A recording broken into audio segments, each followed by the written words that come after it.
वरहमतुल्लाहि वबरकातुहू। अल्हम्दुलिल्लाहि वहदह वस्सलातु वस्सलामु अला मन ला नबिय्य बअदह, अम्मा बाद फ़अऊज़ु बिल्लाहि मिनश शैतानिर रजीम। बिस्मिल्लाहिर रहमानिर रहीम। लैसल बिर्र अन तुवल्लू वजूहकुम क़िबलल मशरिक़ि वल मग़रिब वलाकिन्नल बिर्र मन आमना बिल्लाह वल यौमिल आखिर वल मलाइकति वल किताबि वन नबिय्यीन व आतल माला अला हुब्बिही ज़विल क़ुर्बा वल यतामा वल मसाकीन वब्नस सबील वस्साइलीन व फिर रिक़ाब वल मौफ़ूना बिअहदिहिम इज़ा आहदू वस्साबिरीना फ़िल बअसाइ वद्दर्राइ व हीनल बअस उलाइका अल्लज़ीना सदक़ू व उलाइका हुमुल मुत्तक़ून इला आखिरिल आया। सदक़ल्लाहुल अलीयुल अज़ीम व सदक़ रसूलुहुन नबियुल करीम व नहनु अला ज़ालिका मिनश शाहिदीन वश्शाकिरीन। अल्लाहुम्मा अल्हिमना रुश्दना व अइज़ना मिन शुरूरि अनफुसिना। अल्लाहुम्मा वफ़्फ़िक़ना लिमा तुहिब्बु व तर्ज़ा मिनल क़ौलि वल फ़िअलि वन निय्यति। रब्बि इश्रह ली सदरी व यस्सिर ली अमरी वहलुल उक़दतम मिन लिसानी यफ़क़हू क़ौली। आमीन या रब्बल आलमीन। मोहतरम हज़रात, मुअज़्ज़ज़ सामईन, मिल्ली भाइयों, बुज़ुर्गों और दोस्तों, दूसरा पारा सूरह बकरा आयत नंबर 177 177 आज की गुफ्तगू का उन्वान है। अब तक सवा पारा हो चुका है सूरह बकरा का और सवा पारा बाकी है।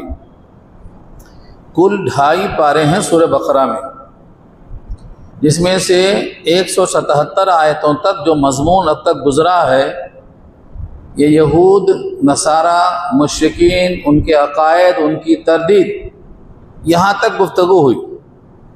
अब आयत नंबर 177 से लेकर ख़त्म बकरा तक अहकामात आएंगे, जिसमें ईमानियात होंगे, एतक़ादात होंगे, अखलाकियात होंगे। पूरे इस्लाम के बेशतर मसाइल इन्हीं सवा पारे के अंदर आपको आएंगे, हज़ारों अहकामात। इसी वास्ते इसको लोगों ने आयतुल बिर को अबवाबुल बिर कहा है। दरवाज़ा नेकियों का खुल गया समझ लो। यहाँ सब, यहाँ से अक़ीदे की बहस होगी, आमाल की बहस होगी, अखलाक की बहस होगी, किरदार की बहस होगी। और ये जो एक आयत है ये तकरीबन पूरे मज़ामीन पर मुश्तमिल है। इसको इब्न कसीर ने ऐसी आयत करार दिया है जो तमाम अहम आमाल को समेट लेने वाली है।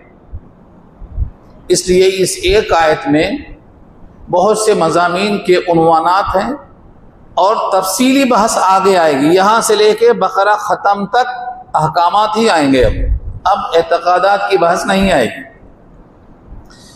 आपको मालूम होगा, जो लोग शुरू से सुन रहे हैं सूरह बकरा को, अल्लाह ताला ने क़िबला की तहवील पर यहूदियों के एतराज़ को नकल किया था सूरह बकरा में दूसरे पारे से।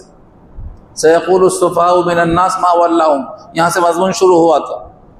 क्योंकि यहूदी, उनका क़िबला मग़रिब की तरफ और ईसाई का क़िबला मशरिक़ की तरफ और मुसलमानों का क़िबला बैतुल्लाह की तरफ, तो इस पर उनको एतराज़ था। अल्लाह ताला ने इस आयत में उस एतराज़ को हमेशा के लिए ख़त्म कर दिया और कहा यह कोई नेकी नहीं है कि मुँह किधर हो, मुँह मशरिक़ हो या मग़रिब हो, ये कोई असल नेकी नहीं है। मालिक का हुक्म किधर है ये देखना पड़ेगा। तामील इरशाद, आपके रब ने आपको क्या हुक्म दिया, आपने तामील किया या बगावत किया, तो असल ये देखा जाएगा। और अल्लाह के अहकामात में से तामील करने वाले बंदों की ये सिफ़ात हैं जो इस आयत में आप बयान किए जाएंगे। इसलिए लहजा कैसा है, लैसल बिर, ये कोई नेकी नहीं है। लैसा की ये खबर है, अल बिर, बे रे, रे पर तशदीद है। अल बिर्रु के माने नेकी के आते हैं और उर्दू में बारुन के माने नेकी करने वाला। इसकी जमा अबरार आती है। इन्नल अबरार लफ़ी नाइम, कुरान में कसरत से आया। तो अबरार नेक लोग और बारुन नेकी करने वाले, अलबिर्रु नेकी, और इसी से अल्लाह के नामों में से एक नाम है इन्नहु हुवल बर्रुर रहीम। अल्लाह रहीम भी है और बर्र है। बर्र के माने नेकी कबूल करने वाला। ऐसा नहीं है कि आपकी नेकी ज़ाया हो जाएगी, आपकी कोई नेकी ज़ाया नहीं होगी।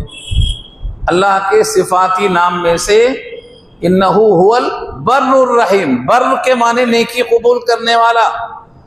और इसकी वजाहत अल्लाह ने सूरह ज़ुमर में किया है, वहुवल्लज़ी यक़बलु तौबत अन इबादिही व याख़ुदु सदक़ात। वही तो है जो बंदों से अमाल कबूल करता है, सदक़ात भी कबूल करता है। तो अल्लाह के नामों में से एक नाम अलबर्रु है, नेकी का नाम बिर्रु है, करने वाले का नाम बार्रु। करने वाले जब हो जाते हैं ज़्यादा तो उनको अबरार कहा जाता है। अब इस आयत से मज़मून शुरू होता है, लैसल बिर्र अन तुवल्लू वुजूहकुम क़िबलल मशरिक़ वल मग़रिब। ये कोई नेकी फ़ी नफ्सिही नहीं है कि आपका रुख सिमते क़िबला मशरिक़ में है कि मग़रिब में है, किधर है, ये फ़ी नफ्सिही कोई नेकी नहीं है। हाँ, जब मालिक का हुक्म हो जाए कि आपका चेहरा मग़रिब में हो तो अब नेकी बन जाएगा, नेकी बन जाएगा। ये फ़ी नफ्सिही चेहरा किसी तरफ हो, ये कोई नेकी नहीं है। सिमतें तमाम की तमाम अल्लाह की। तो पहले नफ़ी कर दी उनके एतराज़ के बुनियाद की कि फ़ी नफ्सिही चेहरा किसी तरफ हो, न यह कोई नेकी है न कोई बुराई है। हाँ, मालिक के हुक्म की तामील है तो फिर ये नेकी बन जाएगा।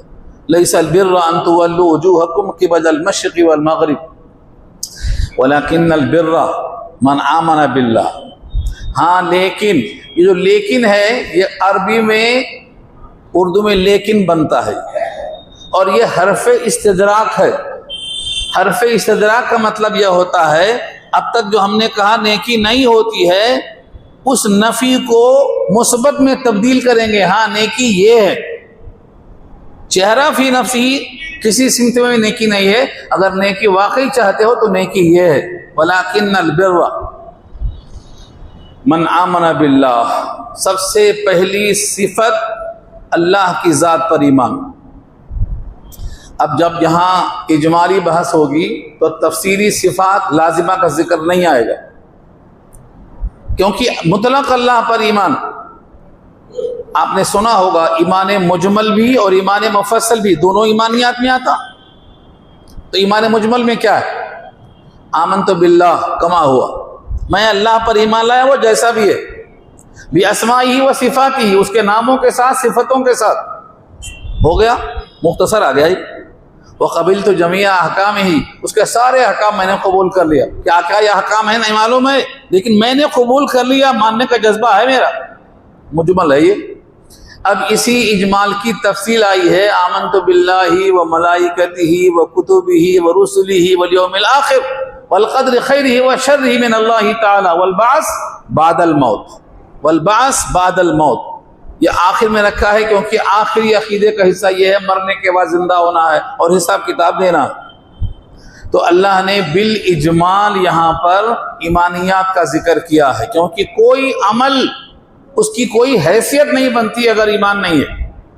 कोई अमल की कोई हैसियत नहीं। दुनिया के सारे अमाल आप कर जाएं लेकिन ईमान ना हो तो उनकी कोई हैसियत नहीं, उनको तौला ही नहीं जाएगा। उनको अल्लाह ने कहा ये तो खातिर में लाने के लायक नहीं है। ये तो ऐसा है जैसे वो धान होता है जिसमें चावल नहीं निकलता, चावल निकलता ही नहीं है, वो धान है ये। इसी से बाज़ लोगों को गलतफहमी भी हो गई।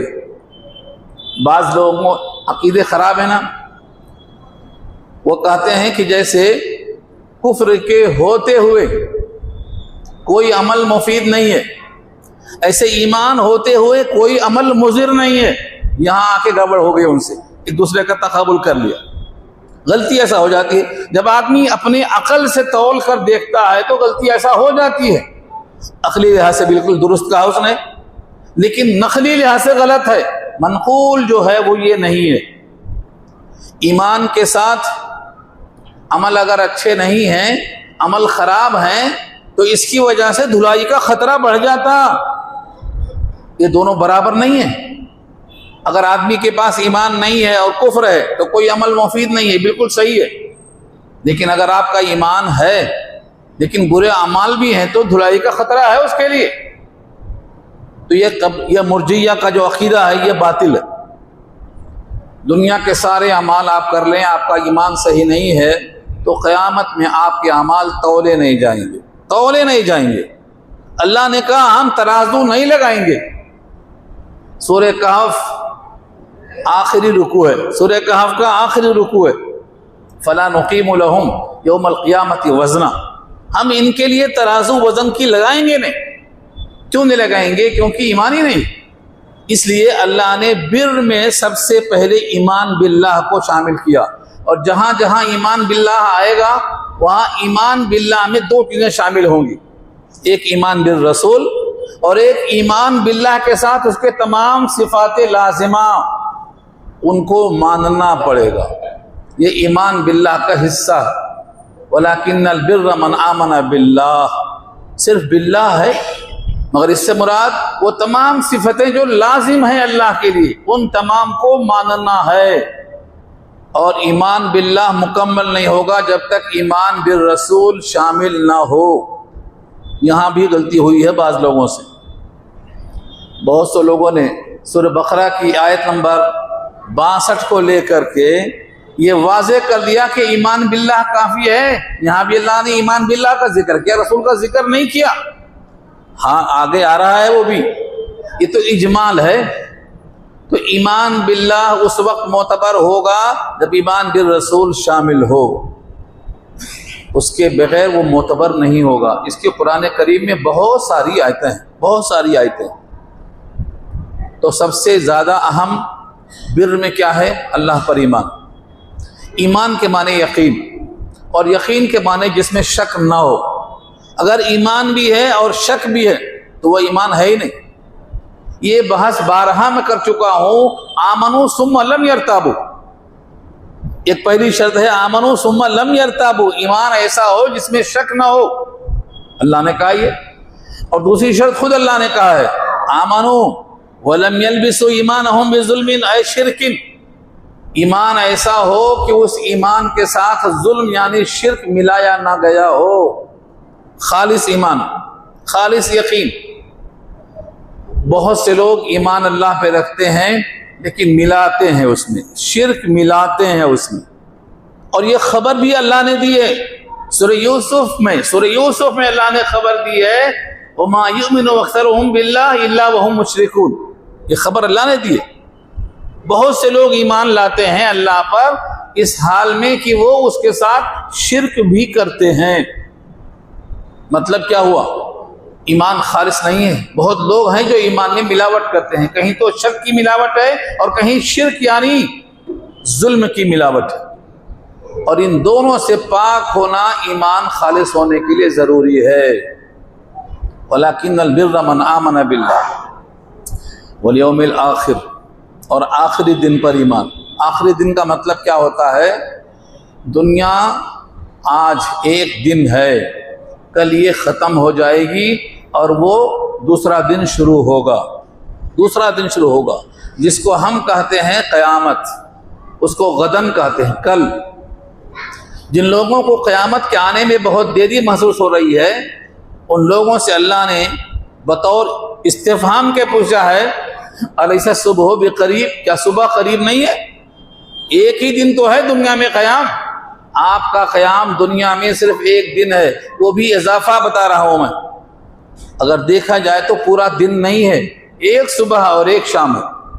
लबिसना यौमन औ बाज़ यौम।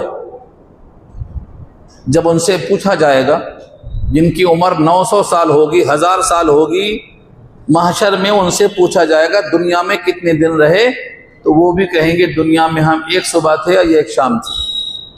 कअन्नहुम यौम यरौनहा लम यल्बसू इल्ला अशियतन औ ज़ुहाहा। ज़ुहाहा के माने चाश का वक्त और अशिया माने शाम का वक्त, एक सुबह। तो आपकी पूरी जिंदगी चाहे उम्र नूह मिल जाए, एक सुबह और एक शाम के बराबर है। इसलिए कल का दिन जो आने वाला है वो यौम आखिरत है। उसको अल्लाह ने यौमुल हिसाब भी कहा है, यौमुल हसरत भी कहा है, यौमुन नदामत भी कहा है, यौमुल महशर भी कहा है, यौमुल जमा भी कहा है, यौमुल तगाबुन भी कहा है। अल्लाह ने उसके बहुत सारे नाम बताए हैं उनके सिफतों की वजह से। तो नेकी यहाँ से शुरू होती है। पहला ईमान अल्लाह की ज़ात सिफात के साथ, रसूल के साथ। और नंबर 2 यौम आखिर, यानी ये दुनिया ख़त्म होगी, वो दुनिया का आखिरी दिन होगा। ये ज़मीन नहीं होगी, ये आसमान नहीं होगा, जितने ज़मीन के अंदर हैं सब ज़मीन के बाहर निकलेंगे। ज़मीन के ऊपर जितने हैं ये ज़मीन के ऊपर सब के सब मर जाएंगे। मगर कब ये मरेंगे? जब दुनिया में कोई एक अल्लाह अल्लाह बोलने वाला बाकी नहीं रहेगा। आज लोग अल्लाह अल्लाह बोलने वाले की अहमियत नहीं समझते। ये आसमान रुका है उसी एक अल्लाह अल्लाह बोलने वाले की वजह से। लोगों ने समझ लिया है, इसलिए हजारों मदरसे गिरा दे रहे हैं, हजारों मस्जिदें गिरा दे रहे हैं। उनको मालूम हो गया है ईमान को बाकी रखने के अड्डे ये मस्जिदें हैं और मदरसे हैं, इन्हें गिरा दो। ये बिल्कुल ऐसा हो जाएंगे। हमारे एक बुजुर्ग ने एक मस्जिद के इफ्तिताह में कहा था, बहुत अच्छी बात लगी। उन्होंने कहा दाल होती है ना, 2 दाल अलग अलग कर दो, उगती नहीं, कुव्वते नुमू खत्म। और वो दोनों दालें मिली हुई हैं, उसके ऊपर का जो मुलैका होता है वो भी बाकी रहे तो झाड़ बनता है, वो उसमें फल लगते हैं। और वो जो मुलैका है वो है मस्जिद। मस्जिद में आदमी रहेगा तो 1 से 2, 2 से 3, 3 से 4 कारवां बनता रहेगा, ईमान का माहौल पैदा होगा। इसी वास्ते वो लोग पूरी कोशिश करके मदरसों को गिराओ, मस्जिदों को गिराओ। हालांकि बेचारे इनसे कुछ मांगते नहीं, हम खुद जो मिल जाता है वो ज़ारा कर लेते हैं। हमें बहुत ठाट बाट नहीं चाहिए, हम जानते हैं हम मुसाफिर हैं। मगर वो मुसाफिरों की टूटी हुई चारपाई भी उनको बर्दाश्त नहीं है, चटाई भी उनको बर्दाश्त नहीं है, मदरसे की रहल और कुरान भी उनको बर्दाश्त नहीं है, क्योंकि उनको मालूम है ईमान का मरकज यही है। वो मुलैका दोनों दालों को अलग करने के लिए ऊपर का कोपल निकाल के फेंक दे रहे हैं। वो हम ये बात महसूस नहीं कर पा रहे हैं, वो महसूस कर रहे हैं इस चीज को। पूरे हिंदुस्तान में ये कोशिश हो रही है कि उंदुलुस की तरह इनको बेईमान कर दिया जाए। और बेईमान करने के लिए न मदरसे रहेंगे, न मौलाना पैदा होंगे, न मस्जिदें होंगी, न इबादत खाना कायम होगा। इसलिए इनको जब बेदीन कर देंगे तो इनके अंदर जब रूह नहीं होगी तो जिस्म मुर्दा होगा। और एक मुर्दे को मारने के लिए क्या है, हजारों मुर्दे भी बेकार हो जाते हैं। अगर जान नहीं है तो मुर्दे किस काम में आएंगे? तो अपने आप को पहचानो। अल्लाह ने ईमान बिल्लाह को नंबर 1 पे रखा है और ईमान बियौमिल आखिर को नंबर 2 पे रखा है। तो जुमला क्या बना? वलाकिन्नल बिर्र मन आमन बिल्लाह वल यौमिल आखिर। ये आखिर का दिन क्या होगा? हमारा अकीदा है कि एक दिन सारी दुनिया खत्म हो जाएगी और सारे इंसान अल्लाह के सामने खड़े होंगे और सबको हिसाब देना पड़ेगा। और 5 सवाल के बगैर कदम नहीं हिलेंगे। वो 5 सवाल तिर्मिज़ी की हदीस में अल्लाह ने वाज़े कर दिया है, नबी की जुबान से वाज़े कर दिया है। वो 5 सवाल के जवाब आपको देना है। ला तज़ालु क़दमा अब्दिन यौमल क़ियामा हत्ता युसअल अन अर्बईन अन उम्रिही फ़ीमा अफ़नाह व अन शबाबिही फ़ीमा अबलाह व अन इल्मी व अन मालिही मिन ऐन इक्तसबहु व फ़ीमा अनफ़क़हु व अन इल्मिही माज़ा अमिला फ़ीह। जिंदगी कहाँ लगाया, किस काम में लगाया? जिंदगी में जो शबाब होता है ना बहुत कीमती होता है, वो जवानी कहाँ लगाया? माल कहाँ से कमाया 1 और माल कहाँ खर्च किया 2। बाज़ लोग अच्छा कमाते हैं खराब खर्च करते हैं, और बाज़ लोग खराब कमाते हैं अच्छा में खर्च करना चाहते हैं। दोनों जगह अच्छा होना जरूरी है। और आखिरी बात है कि जितना इल्म है उस पर कितना अमल किया। ये 5 सवाल होगा। जवाब सही होगा राहत, जवाब सही नहीं होगा तो तकलीफ शुरू होगी। अब किसी की सिफारिश काम आ सकती है, अल्लाह की रहमत काम आ सकती है, अल्लाह धुलाई के वास्ते भी भेज सकते हैं, उनकी मिल्कियत है, मालिकियत है। कौन है आज मालिक पूछेंगे? हाँ, लिमनिल मुल्कुल यौम, आज किसकी बादशाहत है? कोई जवाब नहीं होगा, सन्नाटा होगा सरे महशर। एक आवाज आएगी लिल्लाहिल वाहिदिल क़हार, एक अल्लाह की बादशाहत है जो अकेला है और जबरदस्त है।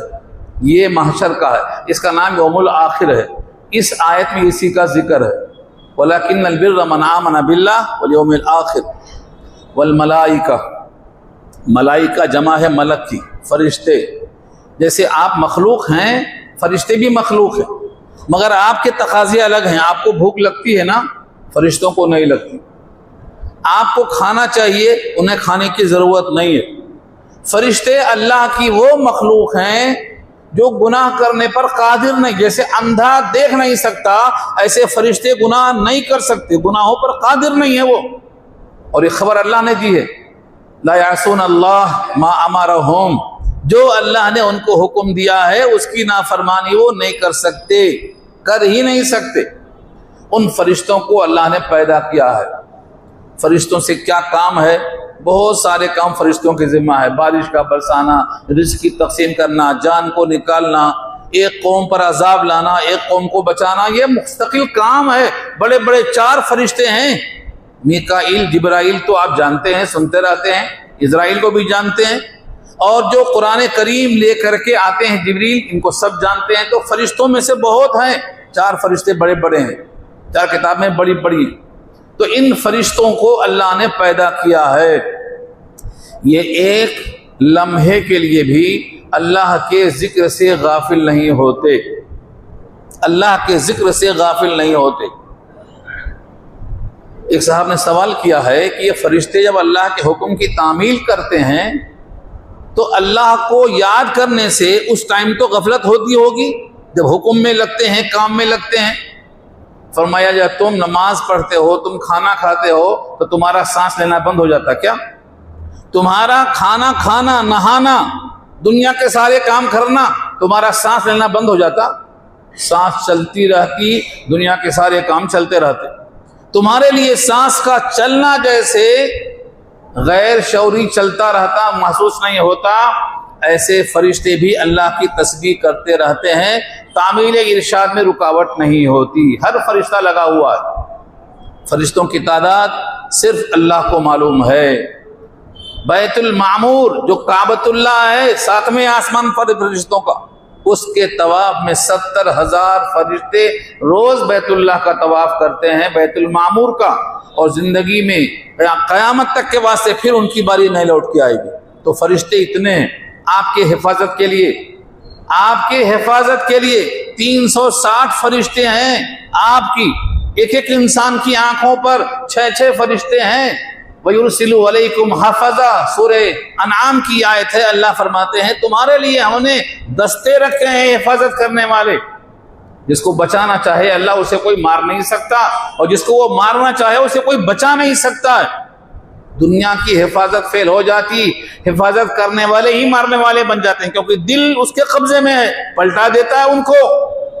हिंदुस्तान की तारीख पढ़ लेना, तारीख पढ़ लो, हिंदुस्तान में वजीर आजम को हिफाजत करने वाले ही मारने वाले बन गए, क्योंकि उनका दिल अल्लाह के कब्जे में है, पलटा देता है वो। तो अल्लाह की तरफ से फरिश्ते हैं, उनको मानना पड़ेगा। बहुत से लोग कहते हैं कि फरिश्ते मुअन्नस हैं। अल्लाह ने कहा तुमने देखा है क्या? क्या तुमने देखा है फरिश्तों की पैदाइश को? तुमने मुअन्नस कैसे कहा? ये तुम्हारी खराबी है। ये मक्के वालों का अकीदा था। मक्के वाले फरिश्तों को औरतें कहते थे, तस्नियतल उनसा, मुअन्नस नाम रखते थे उनके। अल्लाह ने फरमाया अशहिदु खल्क़हुम, क्या अल्लाह ने जब फरिश्तों को पैदा किया तो तुमने मुशाहिदा किया था? तुम्हें कैसे मालूम हुआ कि वो मुअन्नस हैं? तुम्हारी ये बात गलत है। फरिश्ते मुज़क्कर नहीं हैं, ना फरिश्ते मुअन्नस हैं। मुज़क्कर मुअन्नस की इल्लत से वो खाली हैं, इसी वास्ते उनको शहवत न ये होती ना वो होती, बस उनका एक ही काम है, अल्लाह की हुक्म की तामील में लगे रहना। हिंदुस्तान में बहुत से लोगों ने फरिश्तों का इनकार किया है। मैं नाम लूंगा तो लंबी बहस होगी, यहाँ टाइम पहले कम है। बहुत से लोगों ने मुसलमान होने के बावजूद फरिश्तों का इनकार किया है। क्यों फरिश्तों का इनकार किया है? वो ताज्जुब की बात नहीं है।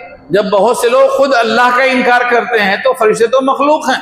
जब खालिक का इनकार हो सकता है तो मखलूक का क्यों नहीं हो सकता है? आज भी हिंदुस्तान में बहुत से लोग हैं जो खालिक का इनकार करते हैं और मखलूक का भी इनकार करते हैं। फरिश्तों का इनकार करने की एक वजह यह है कि इनको नजर नहीं आता। फरिश्ते दिखाई नहीं देते, आपकी आंखों में इतनी ताकत नहीं है कि आप अपने रब को देख सकें इन आंखों से।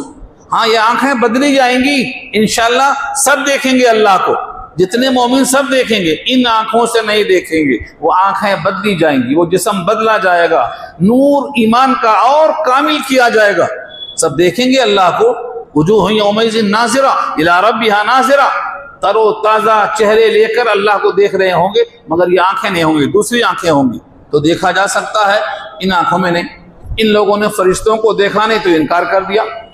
क्या आप अपने जिंदा होने का इनकार करेंगे? आप में रूह है, रूह को आते हुए, जाते हुए, ले जाते हुए, निकालते हुए, निकलते हुए किसी ने देखा है आज तक? फिर रूह को कैसे मानते हैं आप? एक इंसान यही मौजूद है, कहते मर गया, सर से पांव तक मौजूद है, चला गया, मर गया, गुजर गया। किसने देखा ले जाते हुए रूह को? नहीं देखा ना, फिर रूह को क्यों मानते हैं? हवा देखा आपने, हवा को क्यों मानते हैं? कायनात की बहुत सारी चीजें ऐसी लतीफ हैं, लतीफ लताफत की बिना पर आपकी आंखें देखने पर कादिर नहीं है। ला तुदरिकुहुल अबसार व हुवा युदरिकुल अबसार व हुवल लतीफुल खबीर। वो लतीफ और खबीर ऐसा है कि तुम्हारी निगाहें उसका इदराक नहीं कर सकती हैं, तो नजर ना आने से किसी का इनकार नहीं किया जा सकता। फरिश्तों का इनकार जिन्होंने किया है इस वजह से, वो इस बात से गलत है। अल्लाह ने फरमाया ईमानियात में से, बिर में से यकीन पैदा करो, वलाकिन्नल बिर्र मन आमन बिल्लाह वल यौमिल आखिर वल मलाइकति वल किताब। किताब में अलिफ लाम इस्तिग़राक़ का है।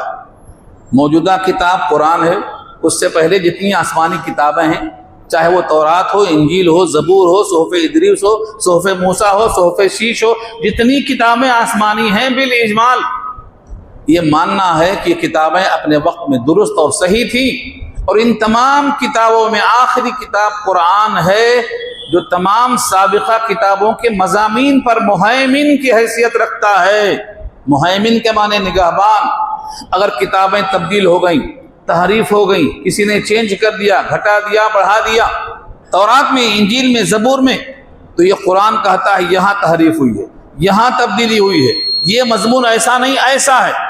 इसलिए कुरान को अल्लाह ने मुहैमिन कहा है, मुहैमिनन अलैहि। तमाम साबिक़ा किताबों पर कुरान मुहैमिन है, निगहबानी करने वाला है। चुनांचे इस पर बहुत सी हदीसें मिलेंगी आपको। तौरात के उलमा आते हुजूर के पास, तौरात खोलते, उंगली रखकर छुपा देते, उंगली रखकर मजमून छुपा देते। अब्दुल्ला बिन सलाम ईमान ला चुके थे, काबे अहबार इस्लाम में आ चुके थे। वो कहते थे हुजूर पाक से, यहाँ इस हाथ के नीचे वो मजमून है। वो क्या मजमून था? अगर जिना करने वाले शादीशुदा हैं तो संगसार किया जाए, तौरात में मौजूद है। लिहाजा उनका ख्याल था काला लगाओ, मुंह में फिराओ और छोड़ दो, मारो मत इनको। तौरात में लिखा हुआ है, हाथ हटाओ, हुजूर ने कहा हाथ हटाए तो वहां मौजूद है। तो कुरान करीम उनके मज़ामीन का मुहैमिन है, निगहबान है। तो तमाम किताबों पर बिल इजमाल ईमान लाना है। तफसील तो है ही नहीं, क्योंकि तफसील से पढ़ना पड़ेगा, तब तफसीली ईमान होगा ना। जब कुरान को पढ़ेंगे तफसील से तो तफसीली ईमान होगा। अब तो इजमाली ईमान ही काम चलाना है। वलाकिन्नल बिर्र मन आमन बिल्लाह वल यौमिल आखिर वल मलाइकति वल किताब वन नबीयीन आया आखिर में। क्यों आया? क्योंकि ये बहुत अहम जुज है। हम हर नबी को नबी की हैसियत से तस्लीम करते हैं, और जितने दुनिया में मज़ाहिब हैं वो एक नबी को मानते हैं, बकिया नबियों का इनकार करते हैं। हमारे पास कुरान करीम का साफ बयान है, ला नुफर्रिकु बैना अहदिम मिर रुसुली, हम रसूलों में तफरीक नहीं करते। ला नुफर्रिकु बैना अहदिम मिर रुसुली, यही सूरह बकरा में इंशाअल्लाह आखिर में आएगी बात से। हम रसूलों में तफरीक नहीं करते, हर रसूल सही, हर रसूल का वही मंबत है जहां से अल्लाह ने उनको बनाकर भेजा है। तमाम रसूल, तमाम नबी आईनी अल्लाती भाई हैं, अल्लाती भाई हैं। सबको भेजने वाला एक है, सबके वसूल एक हैं, सब ईमान बिल्लाह में मुत्तफिक हैं, सब जन्नत दोज़ख को मानते हैं, सबके पास ये बात का ऐलान है कि जज़ा व सज़ा आखिरत में होगी, सबके सब मुत्तफिक। लेकिन दूसरे जो हम में उनमें फ़र्क है, वो बुनियादी फ़र्क बता रहा हूँ। यहूदी मूसा को पैगंबर मानेंगे लेकिन मोहम्मद सल्लल्लाहु अलैहि वसल्लम को रसूल नहीं मानेंगे, तभी तो एतराज़ होगा। ईसाई ईसा को रसूल मानेंगे लेकिन मोहम्मद सल्लल्लाहु अलैहि वसल्लम की ज़ात का इनकार करेंगे। हर मजहब वाला अपने रसूल, अपने नबी, अपने पैगंबर का इकरार करता है, बकिया लोगों का इनकार करता है। क्योंकि अगर वो इनकार ना करे, इनकार करने पे मजबूर है वो, क्योंकि सबसे आखिर में अल्लाह के रसूल को अल्लाह ने भेजा है और कहा ये तमाम रसूलों को मनसूख करने वाले हैं, तमाम किताबों को कैंसिल करने वाले हैं, नबूवत के महल की तकमील करने वाले हैं। इस पर एक हदीस सुना देता हूं, वो हदीस ध्यान में रख लो। नबूवत एक महल का नाम है, कसरे नबूवत एक महल का नाम है, मुकम्मल तामीर हो चुकी है, एक ईंट की जगह बाकी है। जैसे हमारे पास लोग घर बनाते हैं, एक जगह छोड़ देते हैं कि हाँ यहाँ नाम की तख्ती आने वाली है, नाम की तख्ती आने वाली है। नबूवत एक महल है, अल्लाह ने मुकम्मल कर दिया है, एक तख्ती की जगह खाली है। हमारे नबी फरमाते हैं कि वो जगह ईंट की जो खाली थी, तख्ती की जो खाली थी, उसमें अल्लाह ने मुझे रखकर महल मुकम्मल कर दिया। अब मेरे बाद कोई नबी नहीं आएगा, इसलिए मैं खातिमुन नबीयीन हूँ, यानी मोहर लगाने वाला हूँ नबियों के आने जाने पर, सिलसिला बंद। अब जितने नबी मेरे बाद दावा करेंगे वो झूठे होंगे, जिसमें से 30 नुमाया होंगे, सलासून कज़्ज़ाबून दज्जालून, 30 होंगे जो झूठे होंगे। ये अल्लाह ताला की तरफ से नबी ने ऐलान कर दिया, झूठे होंगे ये। चुनांचे मुसैलमा कज़्ज़ाब, असवद अनसी, और आज तक कितने पैदा होते जा रहे हैं, मैं सबके नाम तो नहीं ले सकता, कितने लोग हैं, ये सब के सब झूठे हैं। नबूवत के महल की तामीर मुकम्मल हो गई मोहम्मद मुस्तफ़ा सल्लल्लाहु अलैहि वसल्लम के वजूद से। अब कोई नबी क़यामत तक नहीं आएगा, ना ज़िल्ली आएगा, ना बरूज़ी आएगा, ना मातहत आएगा, कोई नबी क़यामत तक नहीं आएगा, सब के सब झूठे होंगे। और आप जब आखिर में आए हैं तो सबको कैंसिल करने वाले होंगे, लिहाजा वो सब नबी हक पर होने के बावजूद अब उनका ज़माना ख़त्म हो गया। हमारे नबी का 6 बातों में इम्तियाज है, उन 6 में से एक ये है कि आपकी नबूवत का ज़माना क़यामत तक है। ज़माना महदूद नहीं है, इलाका महदूद नहीं है, कौमियत महदूद नहीं है, सारी कौमों के लिए, सारे ज़माने के लिए।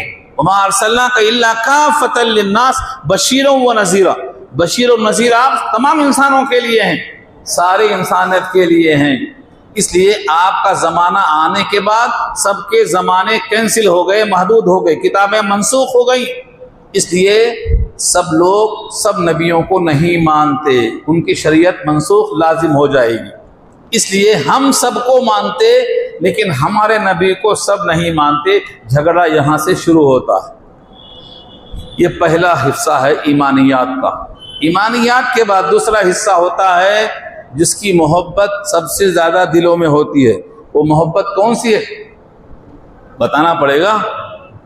माल, माल, हर इंसान के दिल में माल की मोहब्बत है। अल्लाह ने यहाँ उसको नंबर 2 पे रखा है। वलाकिन्नल बिर्रा मन आमन बिल्लाह वल यौमिल आखिर वल मलाइकति वल किताबि वन नबिय्यीन व आतल माल अला हुब्बिही ज़िल कुर्बा वल यतामा वल मसाकीन व इब्नस सबील वस्साइलीन व फिर रिक़ाब। यहाँ तक गिनवा दिया अल्लाह ने, इन पूरों को माल देना है। माल की मोहब्बत के बावजूद अल्लाह ने तुम्हारे दिल में टटोल कर बयान कर दिया है कि तुम्हारे दिल में माल की मोहब्बत बहुत है। इतनी मोहब्बत है कि तुम अल्लाह से मोहब्बत अगर ज्यादा करोगे, माल से भी ज्यादा, तब उसके नाम पे तुम माल खर्चा कर सकोगे। लेकिन अगर माल की मोहब्बत ज्यादा है और अल्लाह की मोहब्बत कम है तो उसके हुक्म की तामील में तुम माल खर्च नहीं कर सकोगे। इसीलिए लोग 2.5% ज़कात, अब आगे जिक्र आ रहा ज़कात का भी, ये माल का देना अलग है। इस पर बहुत सवालात हैं, बहुत सवालात हैं। क्या ज़कात दे देने से माल के हुकूक पूरे अदा हो जाते हैं या कुछ बाकी रहते हैं? इसी आयत में आपको हदीस मिलेगी, हुकूक बाकी रहते हैं। ज़कात तो जहन्नम से बचने के लिए लाजिमी शय है, दर्जात की तरक्की के वास्ते नहीं है। ज़कात जहन्नम से बचने के लिए लाजिमी शय है। जैसे अल्लाह ने कहा है अगर ज़कात नहीं देंगे तो जहन्नम से कैसा बचेंगे? वल्लज़ीना यकनिज़ूना ज़हब वल फ़िज़्ज़ता वला युनफ़िक़ूनहा फ़ी सबीलिल्लाह फ़बश्शिरहुम बिअज़ाबिन अलीम। सूरह तौबा 10वां पारा आयत नंबर 34 और 35। ज़कात नहीं देंगे तो माल को जहन्नम की आग में तपाकर दागा जाएगा। तो जहन्नम से बचने के वास्ते ज़कात है। माल पूरे अदा नहीं होते, अल्लाह ने इसलिए ज़कात का जिक्र बाद में किया, अभी आएगा। पहले कहा दिया माल को देना, माल की मोहब्बत के बावजूद। ये कहाँ देना है? अगर आपके पास मस्जिद नहीं है, मोहल्ले में नमाज पढ़ना है, नमाज कहाँ पढ़ेंगे? तो ये मस्जिद क्या ज़कात के पैसों से बनाएंगे? आप नहीं बनती। मस्जिद की तामीर ये मसरफ है ज़कात के अलावा। मदरसे की तामीर, कब्रस्तान की तामीर, उसकी दीवारों की तामीर। और अगर कोई मोहल्ले में मुसाफिर आ जाए और होटल ना हो या जेब में पैसा ना हो तो खाना कौन खिलाएगा? मोहल्ले वालों की जिम्मेदारी है। मेहमान को खाना खिलाना जिम्मेदारी है मोहल्ले वालों की। लोग आंखें बंद कर लेते हैं, आंखें बंद करने से काम नहीं चलेगा। अगर कोई मुसाफिर मस्जिद में आया और भूखा सोया, पूरे गुनाहगार होंगे। इसी आयत में आगे आ रहा है। और आपको मालूम है, सूरह कहफ तो पढ़ा होगा ना, हजरत मूसा ने कहा खिजर से, इन लोगों ने खाने में जियाफत में इनकार कर दिया, इनकी दीवार सीधा क्यों कर रहे हैं आप? मेहनताना लो इनसे। मूसा का एतराज था खिजर के ऊपर। आपने कहा था कि मेरी नाफरमानी नहीं करना, मैं नहीं बोल रहा था, लेकिन मुझे ये हजम नहीं हो रहा। इस कौम ने हमें जियाफत से इनकार कर दिया और आप इनकी दीवार को सीधा कर देते हैं। आप इस दीवार के सीधा करने पर मेहनताना मांग सकते थे ना। खिजर ने कहा मैं वजह बाद में बताऊंगा, दोस्ती खत्म, दोस्ती खत्म, क्योंकि आपको इतराज करने का हक नहीं है। शागिर्द बन के साथ रहने का मैंने इजाजत दिया था, आप सवाल नहीं कर सकते। शरीयत के लिहाज से अगर मेहमान नवाजी का इनकार करेंगे तो आपको उतना देना जायज है, मेहमान को ले लेना जायज है, जबरदस्ती हक ज़ियाफत लेना जायज है। इस पर बहुत सारी हदीसें हैं, ये मजमून अलग है। यहां इतना बताऊं कि ज़कात के अलावा माल के मसारिफ बहुत हैं। वह आतल माल अला हुब्बिही, हुब्बिही में जो ही ज़मीर है इसके 3 मर्जा हो सकते हैं। माल को देता है माल की मोहब्बत के बावजूद, माल को देता है माल देने वाली की मोहब्बत में, और माल को देता है दीन पर तामील करने की वजह से। ये तीनों तकाज़े हो सकते हैं और ये तीनों जगह कुरान में कई जगह आई हैं। जैसे सूरह दहर पारा 29 में आया है, वयुतइमून अत्ताअम अला हुब्बिही मिस्कीनन व यतीमन व असीरा। कैदी को, यतीम को, मिस्कीन को खाना खिलाता है माल की मोहब्बत के बावजूद। यानी हमें खुद ज़रूरत है। बहुत से लोग घर में खाना कम होता, लेकिन कोई आ गया तो खुद नहीं खा के उसे खिला देते हैं। इनकी तारीफ आई है कुरान में, युसिरूना अला अनफुसिहिम वलौ काना बिहिम खसासा। हालत खस्ती है, लेकिन बीमार को या मरीज को या मुसाफिर को या मेहमान को खाली हाथ नहीं भेज सकते, उसको दे देना पड़ेगा। ये तकाजा होता है। तो ईमानियात में से ये बात ज़रूरी है कि आदमी माल को दे। देने से मतलब ये होता है उसकी मोहब्बत माल से कम है, अल्लाह से ज़्यादा है, तामील इरशाद की अहमियत है। इसी वास्ते माल को मोहब्बत में ही नहीं रखता, माल तो ज़रूरत के लिए है। आखिरी बात अर्ज करता हूँ, टाइम हो चुका है, कांटा आ चुका है मुकम्मल। आखिरी बात, कोई भी इंसान माल की मोहब्बत मुज़िर नहीं है, लेकिन अगर वो दिल में उतर जाए तो मुज़िर है। आप अंदर ज़ेर कश्ती पुष्टि अस्त, आप दर कश्ती हलाके कश्ती अस्त। पानी अगर कश्ती के नीचे नीचे है तो कश्ती के लिए पुष्टि है, कश्ती खूब चलती है। और अगर वही पानी कश्ती के अंदर आ गया तो अब हलाक हो जाएगी कश्ती, पूरे सवार मर जाएंगे। तो माल ज़रूरत ज़िंदगी के लिए ज़रूरी है, उसी हद तक माल को माल रखो। अगर दिल में उतर गया तो कश्ती डूब जाएगी। अल्लाह की मोहब्बत की जगह माल की मोहब्बत को नहीं आना चाहिए। माल ज़रूरत के लिए है, ज़रूरत बिक़द्र ज़रूरत। कपड़ा है, रोटी है, मकान है, ज़िंदगी गुजारना है, हाजात की तकमील के वास्ते रखो, इसको महबूब बनाकर मत रखो। अल्लाह ने कहा वो तुहिब्बूनल माला हुब्बन जम्मा, ये सही नहीं है। मोहब्बत अल्लाह से रखो। तुम मुट्ठी बंद आए थे और कफन में खाली हाथ जाओगे, मेरे पास सिर्फ तुम्हारा नाम आमाल पेश किया जाएगा, इसकी तैयारी करके आओ। तो माल को देना है, माल की मोहब्बत के बावजूद। वह आतल माल अला हुब्बिही ज़िल कुर्बा वल यतामा वल मसाकीन वबन सबील वस्साइलीन व फिर रिकाब। ये पूरे अल्फाज की तशरीह भी बाकी है, वक्त हो चुका है। इंशाअल्लाह अगले हफ्ते में गुफ्तगू यहीं से हम पूरी करेंगे। एक अच्छा ऐलान ज़रा सुन लीजिए। इत्तेफाक से ये हमारे मदरसा अरबिया अल माहदुल इस्लाम जयनगर 3rd ब्लॉक बेंगलोर का कदीम व मशहूर मारूफ इदारा है। 25 सालों से दीनी खिदमत अंजाम दे रहा है। इसी इदारे के लिए 2006 में मस्जिद और मदरसा के लिए हसकोटा में 22,000 स्क्वायर फीट ज़मीन हासिल की गई थी, मगर बदकिस्मती से 2013 में ज़ालिमीन के कब्ज़े में चली गई। 10 साल कोर्ट में लड़ने के बाद अल्लाह के फजल से कामयाबी हासिल हुई है। उसी ज़मीन के कंपाउंड के लिए 550 मोटा सीमेंट और 50 लोड पत्थर की बड़ी सख्त ज़रूरत है। एक मोटा सीमेंट की कीमत 400 रुपये और एक लोड पत्थर की कीमत 11,000 रुपये पड़ रही है। अपनी तरफ से, अपनी औलाद की तरफ से, मरहूमीन की तरफ से ताउन फरमाने की ख्वाहिश की गई। गूगल और फ़ोन पे का भी इंतज़ाम किया गया है। या जहाँ भी खड़े हैं ज़रा खड़े हो जाएं, सफ़ीर जहाँ भी हैं खड़े हो जाएं ताकि लोग देख लें। देखो वहाँ खड़े हुए हैं, आप इनका भरपूर ताउन करें और ये आपसे ताउन हासिल करेंगे। और कुछ ऐलान है? मोहतरमा रज़िया बेगम साहबा के लिए सेहत के लिए दुआओं की गुजारिश है। अल्लाह उनको शिफाए कामिला आजिला मुस्तमिदा नसीब फरमाए। सफ़ें दुरुस्त कर लें, सुन्नतें पढ़ लें। व आखिर दावाना